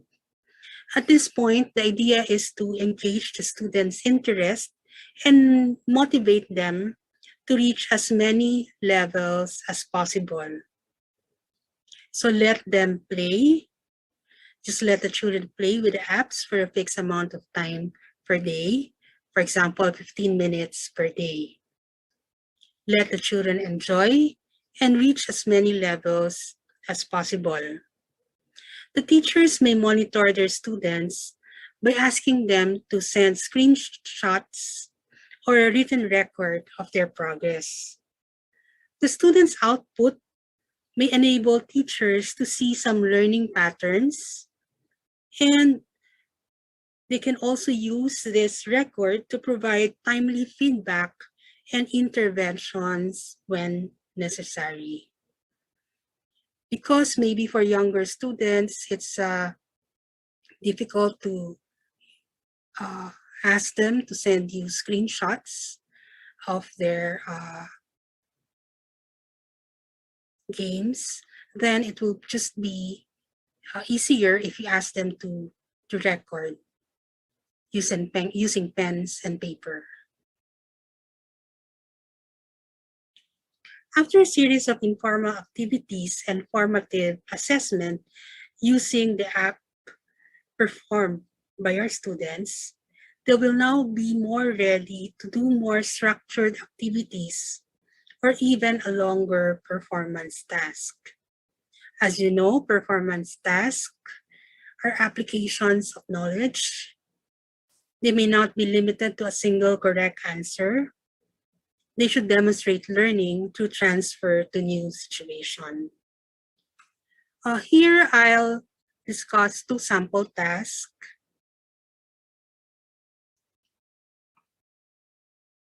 So one example would be a movie theater, a project involving a movie theater. Here, students are asked to design a movie theater by applying multiplication. This task will be in-depth look at how arrays are used in multiplication. The first task is to count the number of seats. So your instruction would be for students to get hold of a seat plan of their favorite movie theater. They should count the seats in groups or sections. And then we ask them to describe how they counted the seats. Use colored pens, numbers, and symbols to tell how they counted the seats. Another task is expanding the movie theater. So the instructions would be as follows. Using the same seat plan in task 1, design an extension of the movie theater if the owner would like to add 50 more seats. Students are free to add the seats anywhere they like. Of course, the owner should expand the movie theater. Then we ask the student to count the seats in groups or sections and give us a total number of seats. They should be able to describe how they counted the seats using colored pens, numbers, and symbol to tell us how they counted the seats. And then, lastly, we ask the student to reflect on why they chose such a design. Additional tasks may be asking students to compute the expected revenue after expansion, considering that each section has a different ticket price. Another variation would be instead of a movie theater, it could be an arena. For example, the MOA Arena or the Araneta Coliseum. So these are just examples of tasks. I'm sure you have a lot of ideas on how to use multiplication in designing performance tasks.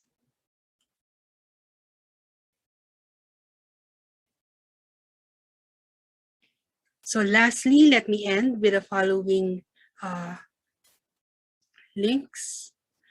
Please visit our website and follow us on social media through our Facebook page, also YouTube, so that you will be updated on our latest apps.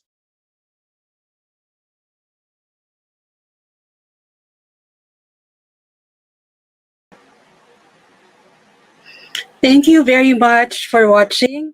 I hope you will download the multiplication app and all other apps for grades 1 to 6. Now we are down to our last speaker.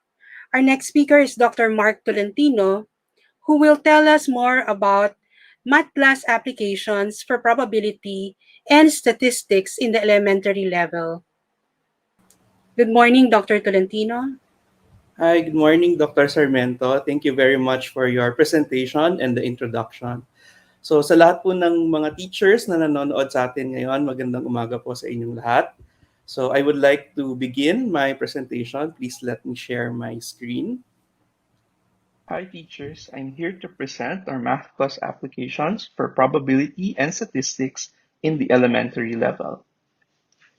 Before I present the applications, I first would like to go over with you an overview of probability and statistics topics in the elementary levels. I'm sure you're all familiar with these, but I want us to be on the same page. As early as grade 1, statistics is already integrated in the curriculum with the topic Understanding Pictographs Without Scales. Now, pictographs are very simple ways of depicting or organizing information, but even sophisticated infographics will sometimes still use these pictographs. So it's very important for our students to learn them as well. In grade 2, we reinforce the learning of pictographs. In grade 3, we introduce the process of data collection surveys to our students. They also learn about bar graphs, and they're also introduced to the notions of uncertainty and likelihood. So they start learning about things that are sure, events that are sure to happen or impossible to happen, or which events are more likely or less likely to happen.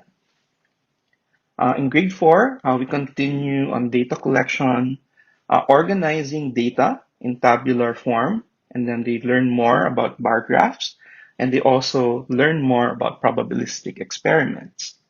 In grade 5, we continue on organizing data, And then they now learn about line graphs, and they also learn about experimental probability.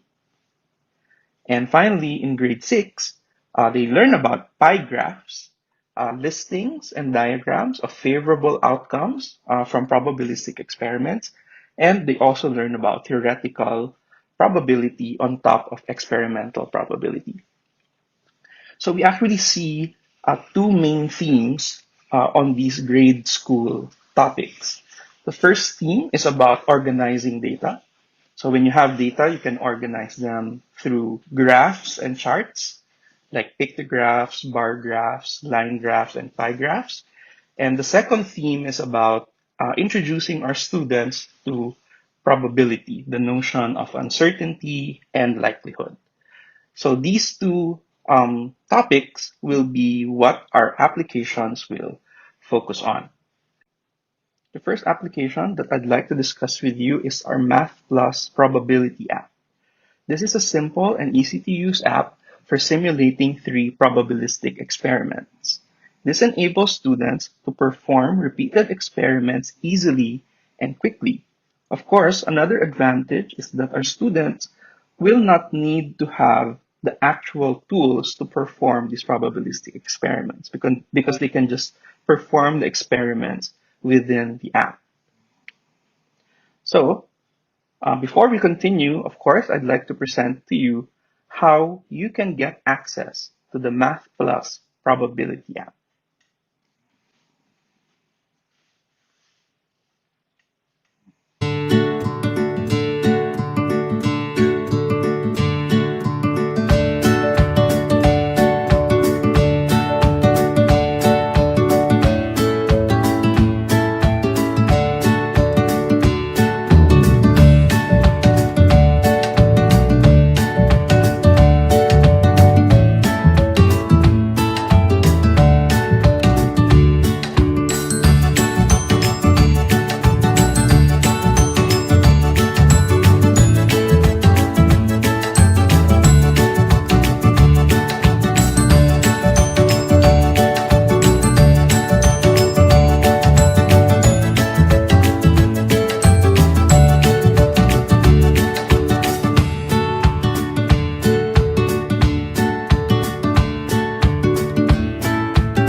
So of course, this video is something that you can show to your students so that they can follow the instructions in downloading and installing the application in their own Android tablet or smartphone. Of course, the Mathplus Probability app can be used to enhance lectures, exercises, activities, and assessments on topics that involve probability. Some competencies that you can cover using the probability app are the following. So, describing experimental probability, performing an experiment and recording the result by listing, solving routine and non-routine problems involving experimental probability, performing experiments and recording the outcomes, making listings and diagrams of outcomes, and telling the number of favorable outcomes and chances using these listings and diagrams. Of course, these are just examples from grades 5 and 6. Now, what I want to show you is an actual activity that makes use of this Mathplus Probability app.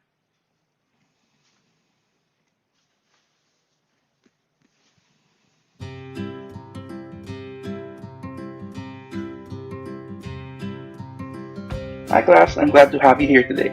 We'll be doing an activity on experimental probability. But first, let me call on my very reliable assistant, Banoy Bilang. Hi Banoy, so what do we need today? Got that class? Make sure you have your Mathplus Probability app. If you don't have it yet, you can ask your teacher for instructions. So let's demonstrate first how the Mathplus Probability app works. As you can see in the screen, this app simulates the following 3 experiments. The first one is spinning a number wheel, which you can see in the top left portion of the screen. Second is rolling a die.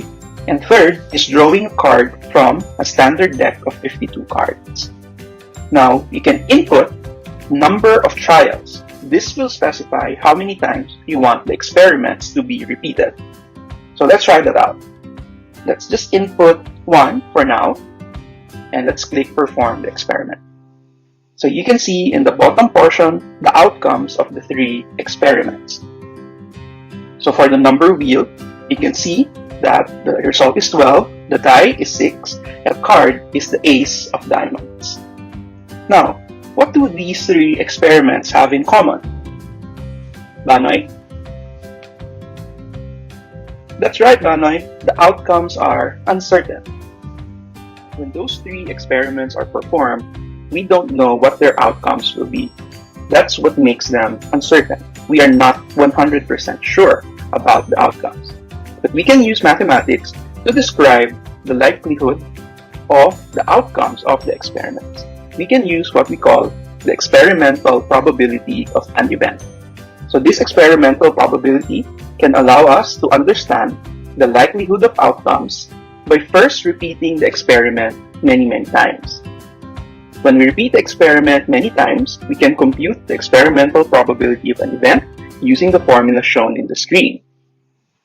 We first count the number of outcomes in which the specified event occurs, and we divide this number by the total number of times that the experiment is repeated.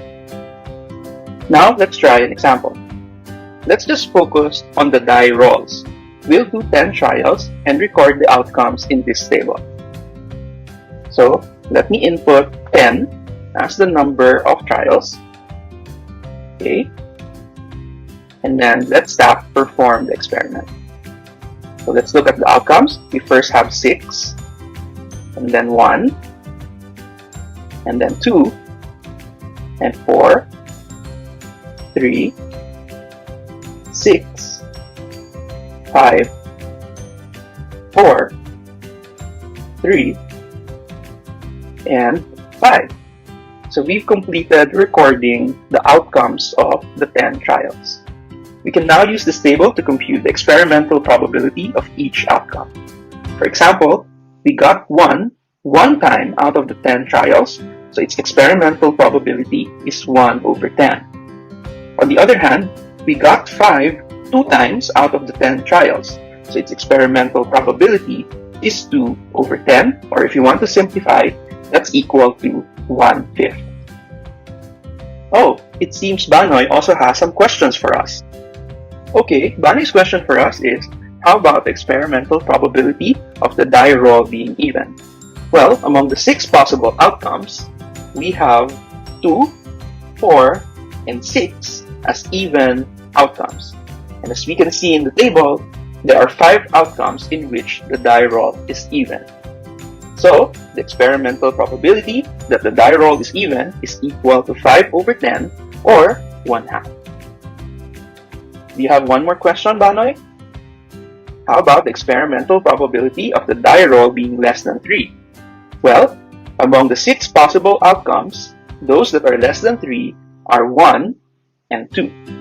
And we can see again in our record that there are only 2 outcomes in which the die roll is less than 3. So, the experimental probability that the roll is less than 3 is 2 over 10, or 1/5. Okay, you should practice. This time, focus on the number wheel. Using your Mathplus probability app, spin the number wheel 15 times and record the outcomes in a table. Then, compute the experimental probability of each possible outcome. Also, compute the experimental probability that the outcome is divisible by 3, that the outcome is greater than 9. In step 5, you have to repeat steps 1 and 2, but this time you have to spin the wheel 25 times. And again, repeat steps 1 and 2, but this time spin the wheel 35 times. Based on steps 5 and 6, what can you observe about the experimental probability of each possible outcome? So that's your practice. Oh, Banoy has something for you. You may use or copy this table to record your outcomes. Thank you, Banoy. Well, that's the end of our activity for today. Manoy, say goodbye!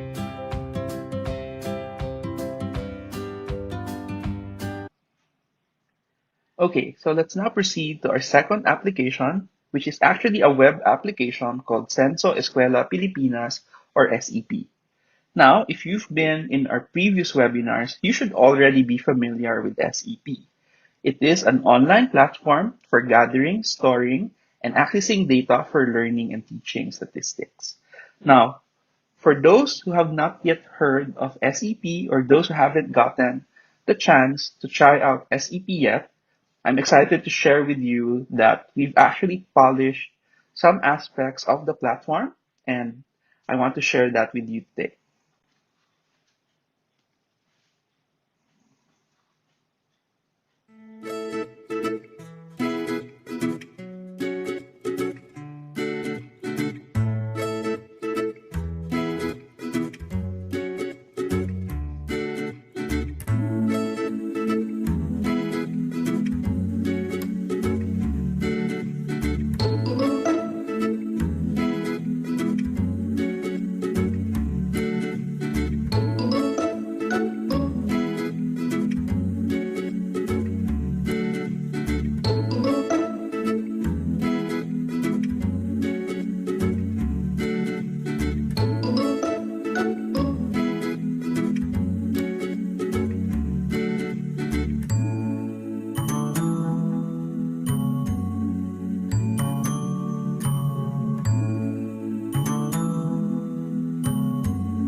Primarily, SEP is an online platform that serves as a rich source of data and resources for teaching and learning grades 1 to 11 statistics. It consists of a database that will be populated by the data of students from answering our SEP survey, which collects authentic, relevant, and relatable data. Our SEP database provides readily accessible data that can be used for various activities for teaching and learning statistics at any grade level. Moreover, our resources include teaching guides, student worksheets, and video demonstrations dedicated to the use of SEP in the classroom. SEP can be freely accessed at mathplusresources.com. When you go to mathplusresources.com, this is the homepage that you will see. If you're a teacher who's a new user to our website, the first thing you should do is to register an account with us. To do this, simply click on the Register Here link. And this page will show up. In order to create an account, you have to provide an email address that ends with .edu, edu.ph, gov.ph, or .org. But don't worry if you don't have such an email available. You can still create an account with us by sending a request to mathplusapps@gmail.com. Once you've filled in all the required information, just click on Register. This will send a verification email to the email address that you provided. To complete your account registration, just click on the Verify Email Address button.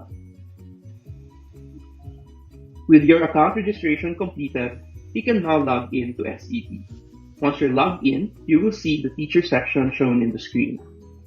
In general, using the SEP platform consists of a 4-step process. First, you have to create classes and student codes. Then you have to distribute these student codes to your classes. These first two steps can be done using the Manage Classes feature in your teacher section. Next, we will have the students answer the SEP survey, which you can view using the View the Survey button. Once all the responses are in, you can then retrieve the data for different activities for teaching and learning statistics. So you can access the data using the Access Data feature, and you can also check out our teaching guides for help in using these data for your classes. These are sample graphs that you can create using the SEP data.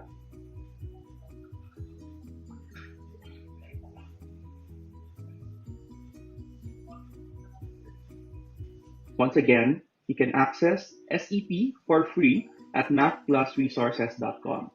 Even if you don't want to create an account yet, you can check out our website by logging in as a guest. For feedback, inquiries, and suggestions, you may reach us through mathplusapps@gmail.com. So there you go. Creating a teacher account in the SEP platform is now easier. And you can also create your own classes and generate your own student codes through the platform. So you don't have to request for the teacher account or the student codes anymore via email. So it's more convenient now.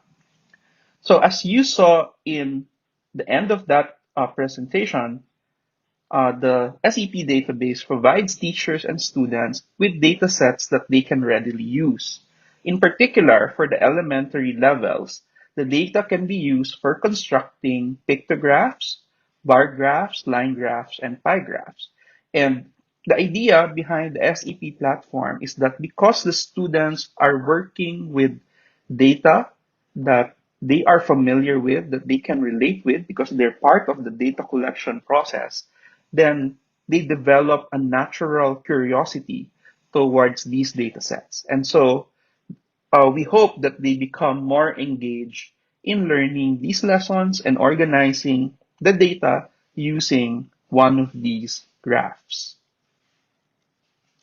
As I mentioned, the SEP platform allows students to participate in the data collection process. So even the very young students can participate. Maybe they'll need the help of their parents, especially the grade 1 students or the grade 2 students, but they get part of this data collection process, which is, as you saw earlier in the overview of topics, data collection is part of what our students to learn in the elementary level. Now, the presentation also mentioned about teaching guides that you can access through the SEP platform. As you can see in the screen, this is an example. So this one is for grade 1 in quarter 4, constructing and reading a pictograph without scales. So here, you can have you can download the data from the SEP database and have your students construct their own pictograph using that data. And because the data is about them, they can be more engaged and more interested about what the pictograph will look like because it will describe something about their own class or their own classmates. In fact, one of our Mandaluyong teachers, Miss Mary Rose, actually made a video about this. So she used SEP data to create a lesson on making pictographs. So here you can see her making a pictograph about the pet animals of her students. Okay. So if you want to see that video in full, this is in our previous webinar. Just scan the QR code to watch the full video. So this is it for the Math Plus applications for probability and statistics for the elementary level. Thank you very much for your attention. Okay, so there you have it. By the way, just in case some of you are already visiting our WordPress website, I'm sure you're going to see that it's a bit different compared to what was in the video that I showed earlier. That's because we just pushed a new update to our website. So I hope it looks better now, but the process for downloading the apps is the same. So you go to the apps download page and click the Android icon that you want to download. Okay, so at this point, we want to move on to our next part of the program, which is the question and answer. So may I invite our dear team members to join me on stage? Thank you very much, Dr. Mark Tolentino, for your presentation. I hope our teachers will use the Probability and Statistics app and the Censo Escuela Filipinas web-based apps. Um, yeah, thank you for coming on stage. I would like to remind our viewers that the link to claiming your certificates will be flashed on screen, and the deadline for claiming for accessing the link is at 1 p.m. today. Okay? Yeah. So, thank you very much to those who sent their questions. We will try to answer them. The first question is, can I download the app on my basic cell phone? May I request Dr. De Las Peñas to answer that question? Okay, thank you for the question. My answer is yes, you do not need a very high I would say, sophisticated cell phone to be able to download the app. So the app is about 3 MB to 50 MB large and can be downloaded. Say for in if you have a phone such as Cherry Mobile, I think that's possible. And of course, in the tablet, you can also download it. I'd also probably like to inform everyone that you could also download the app to your laptop. So for the grade school apps, we have a version where you can download this to your laptop or your computer. So I hope I answered the question, Dr. Sarmiento. Yeah, thank you very much, Dr. De Las Peñas. The next question is, Filipino po ang gamit sa pagtuturo ng math sa early primary. May Filipino version po ba ang app? May I request Dr. Debbie Versosa to answer that question? Salamat sa tanong ninyo. As you can see from the video, wala kasing Filipino doon sa app. But at the same time, you will also notice that there's almost no text in the app. It's mostly visual. So, but at the same time, thank you for your question. We will consider that. So maybe we can provide a Filipino version or other languages for the apps. If you download the apps later, also visit lang kayo ng website. Baka magkaroon tayo ng future multilinguistic version ng mga app. But also, the instructional videos that we prepared, they don't need language. So kahit siguro iba-iba yung language ng mga bata sa classroom ninyo, pwede rin silang gamitin. Thank you very much, Dr. Versosa. The next question is about Censo Escuela Filipinas. Paano po ang gagawin ko sa Censo kung limited lang ang internet ko? Dr. Tolentino, please answer that question. Okay, so kung limited po yung internet natin, ang pwede po natin gawin is to plan ahead. So yung mga data na sa tingin natin kakailanganin natin for our class, so pwede na po nating i-identify, lista muna natin lahat. And then, pag meron tayong internet, we can download all of these data from the SEP database in one session. So in one session, para hindi po kayo kailangan pabalik-balik na download. So pwede nyo pong gawin yon para sabay-sabay nyo na rin pong ipadala sa mga estudyante. Para sila din po ay hindi na pabalik-balik na mag-download ng data.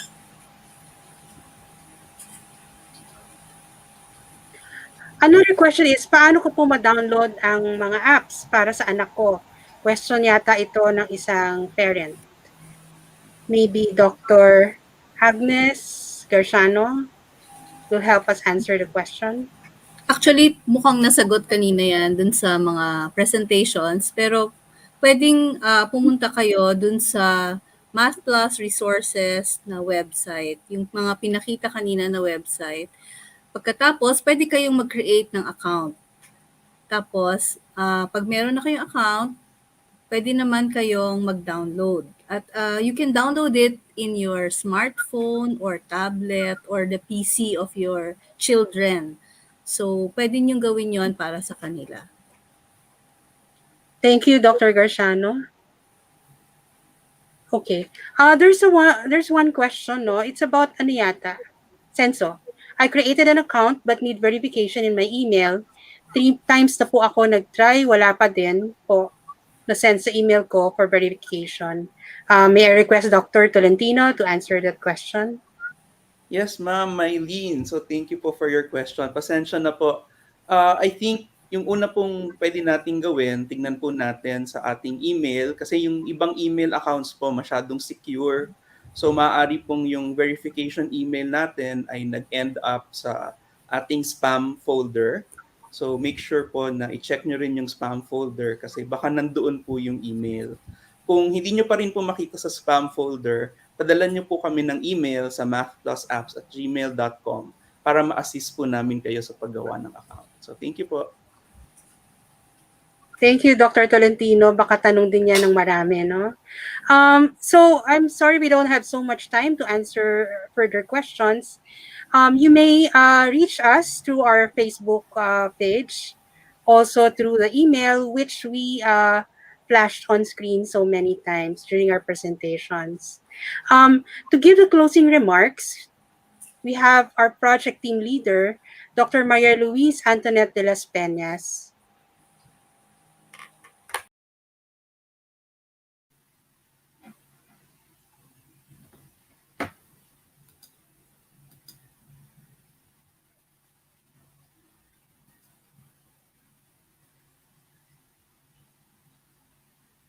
Go ahead, Dr. de las Peñas.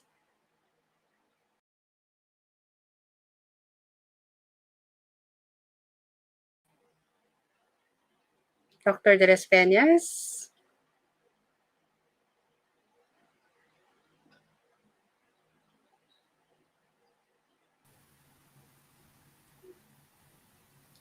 Okay. Hello. Hello, you're back. I'm back. I lost the internet signal for a while. Yes, go ahead with your closing Okay. remarks. Thank you very much, dear teachers. On behalf of the Mathplus team, I wish to thank all of you for joining us today. We hope the webinar was useful in bringing you new techniques as well as insights on teaching mathematics and assessment strategies with the use of mathematical applications. I guess we all recognize the challenges we face in this pandemic, and a time of crisis is indeed an opportunity for our educational system to look to the future. There is enormous potential, as you have seen today, for the role of digital technology in mathematics education. One of the good things that has come out of the situation we are in is that we have become closer through technology. Technology has brought us together, and we can gather, such as what we have done today, to help each other, to learn from one another, and to collaborate for the good of our dear students. So we, the Math Plus team from the Ateneo, are very grateful to our partners, the DepEd School Division offices, DepEd School Division Office Mandaluyong, our partner, Dr. Romela M. Cruz, Dr. Aline G. Mendoza, to Mr. Restituto Roderas, our partner in crime, bringing to you all our webinars. And we cannot also thank Mr. Reynaldo Collado enough for helping us throughout our webinar. I'd also like to thank DepEd School Division Marikina, Dr. Cheryl Gayola, SDS Cheryl, thank you po sa tulong, Dr. Elisa Cerveza, and also to DepEd School Division Office Paranaque for helping us organize the webinar today, Dr. Evangeline Ladines, Dr. Bernardo Noble Mascarina, and of course to Miss Emma Cunanan. Salamat po ng marami at lalong-lalo na po sa inyong mga teachers. I hope that the coming semester will be smooth, the coming school year will be smooth sailing, and continue to stay safe and be healthy. We hope to see you again next time in our future webinar.